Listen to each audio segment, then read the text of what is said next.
Assalamualaikum warahmatullahi wabarakatuh. Bertemu lagi dengan saya Pak Ahmad Ubaidillah dalam pelajaran fikih kelas 8. Pada kesempatan ini kita masih membahas hal-hal yang berkaitan dengan ibadah haji, yakni tentang dam. Dam dari segi bahasa berarti darah, sedangkan menurut istilah adalah mengalirkan darah. Menyembelih ternak berupa kambing, unta, sapi di tanah haram untuk memenuhi ketentuan manasik haji. Jenis-jenis dam atau denda. Yang pertama, bersetubuh, hubungan suami istri dalam keadaan ihram sebelum tahallul kedua atau tahallul tsani. Maka suami istri yang berhubungan dia akan terkena dam. Damnya berupa kifarat, yaitu yang pertama menyembelih seekor unta. Apabila tidak mampu maka menyembelih seekor sapi. Apabila tidak mampu maka menyembelih 7 ekor kambing. Apabila tidak mampu maka memberikan sedekah bagi fakir miskin berupa makanan seharga seekor unta. Setiap 1 mud 0,8 kg sama dengan 1 hari puasa.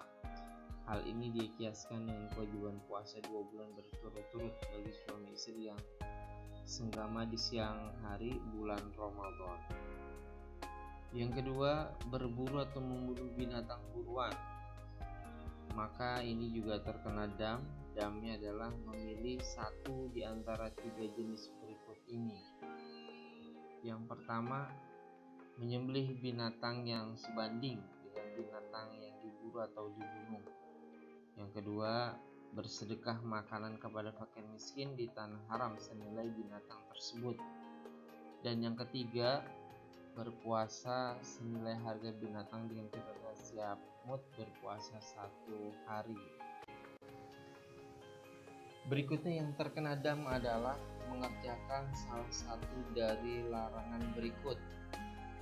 Jamaah haji yang melanggar larangan berikut ini yang disebutkan maka dia akan terkena dam.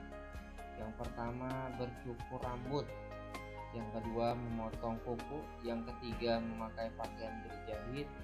Yang keempat, memakai minyak rambut. Yang kelima, memakai wangi-wangian dan minyak wangi, parfum, sabun, dan lain-lain. Yang keenam, bersetubuh atau pendahuluannya setelah tahallul pertama.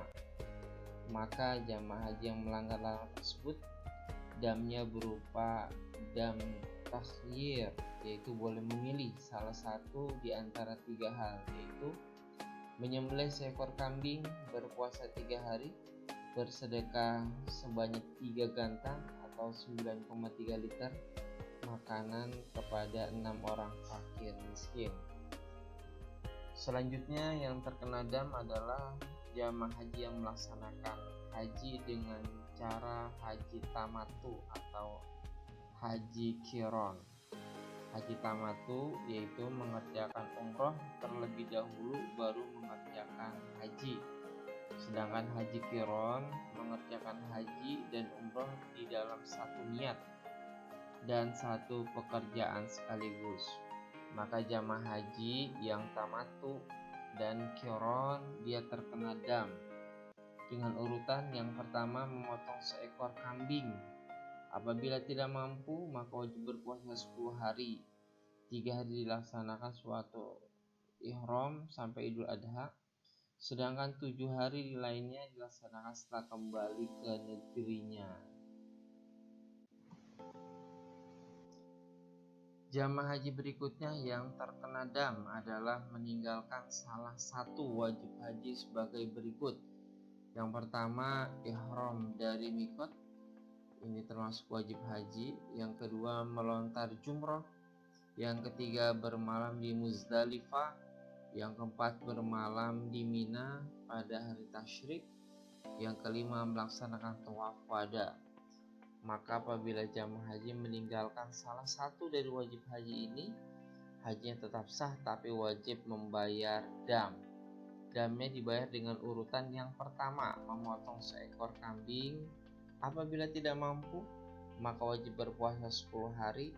3 hari dilaksanakan suatu waktu ihram sampai Idul Adha, sedangkan 7 hari lain dilaksanakan setelah kembali ke negerinya. Setelah kita membahas tentang dam, materi terakhir yaitu tata urutan pelaksanaan ibadah haji. Yang pertama, ihram, pelaksanaan paling lambat tanggal 9 Zulhijjah pada mikot yang telah ditentukan. Kemudian berniat dalam hati dan membaca Nawaitul hajjah wa ahramtu bihi lillahi ta'ala labbaik Allahumma bihajjati. Aku niat melaksanakan haji dan berihram karena Allah. Aku sambut panggilanmu ya Allah untuk berhaji. Yang kedua, wukuf di Padang Arafah. Berkumpul di Padang Arafah beberapa saat yang dinilai dari tergelincir matahari pada tanggal 9 Zulhijjah hingga menjelang fajar tanggal 10 Zulhijjah. Yang ketiga, mabit di Muzdalifah. Berarti bermalam atau berhenti sejenak di Muzdalifah setelah melaksanakan wukuf di Padang Arafah. Yang keempat, melontar jumroh Aqobah. Setibanya di Mina, setelah meletakkan barang bawaan di tenda, jangan bersiap-siap melontar jumroh Aqobah pada tanggal 10 Zulhijjah dengan 7 batu kerikil. Yang kelima, tahallul awal. Setelah melontar jumroh Aqobah, kemudian dilanjutkan dengan tahallul awal dengan cara mencukur atau menggunting rambut sekurang-kurangnya 3 helai. Yang keenam, tawaf ifadhah. Bagi jamaah haji yang akan melakukan tawaf ifadhah pada hari itu juga 10 Zulhijjah, dapat langsung pergi ke Mekah untuk melakukan tawaf, yaitu mengelilingi Ka'bah sebanyak 7 kali, dimulai dari arah yang sejajar dengan Hajar Aswad dan berakhir di sana pula. Yang ketujuh, sa'i. Setelah melakukan tawaf ifadhah, dilanjutkan melakukan sa'i, yaitu berjalan dari Bukit Sofa ke Bukit Marwah dan kembali lagi ke Bukit Sofa sebanyak 7 kali.